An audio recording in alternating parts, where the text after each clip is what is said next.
Hi, Rebecca from HR Uprise here. So here's the next question of the day. And the question is this: I was issued a PIP. Is this really the kiss of death? So first of all, what is a PIP? A PIP is a performance improvement plan, sometimes called a performance plan. Usually it's written documentation and it outlines the ways in which an employee is not meeting expectations for performance. It also should include in that written documentation the specific things that either the manager and or the company are looking for the employee to do to meet expectations going forward. So the question I get all the time is it really possible to survive a PIP or a performance plan? And the answer is, of course, yes. I have seen people who have turned the performance issues around and went on to become great employees and even got promoted later on down the road. But the reality is that is a pretty rare occurrence. And there are a few things that I want people to know about performance plans and especially how they work behind the scenes. First of all, this is one step in documentation. Sometimes it is the last or the only step in documentation for employees before termination. So for a lot of places, this is what happens. This is the written documentation that happens, and it's essentially what has to be in place before moving to a termination.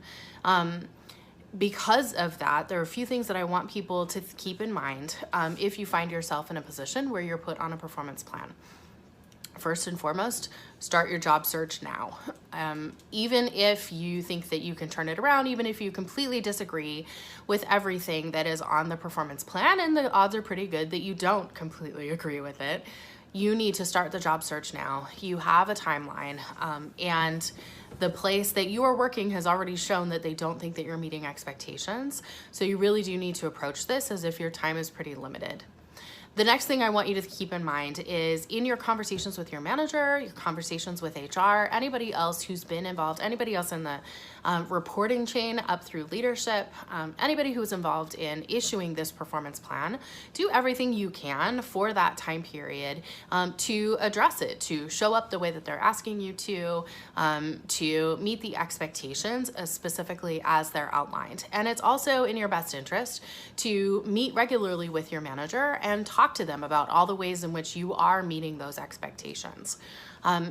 What this will do, even if you are still looking for another job, what this will do is it will absolutely give you more time.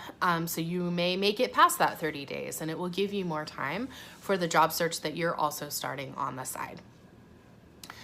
Whenever and wherever you can, my advice is always to leave on the best possible terms that you can. Now, this is not always possible, and honestly, it's not always even what people want, depending on the circumstances of leaving a company.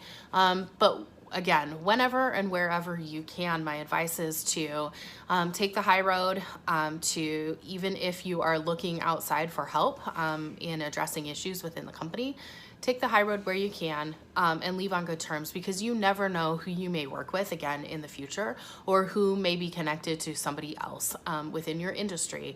And if you spend all your time burning bridges, that may come back to bite you later on in the future.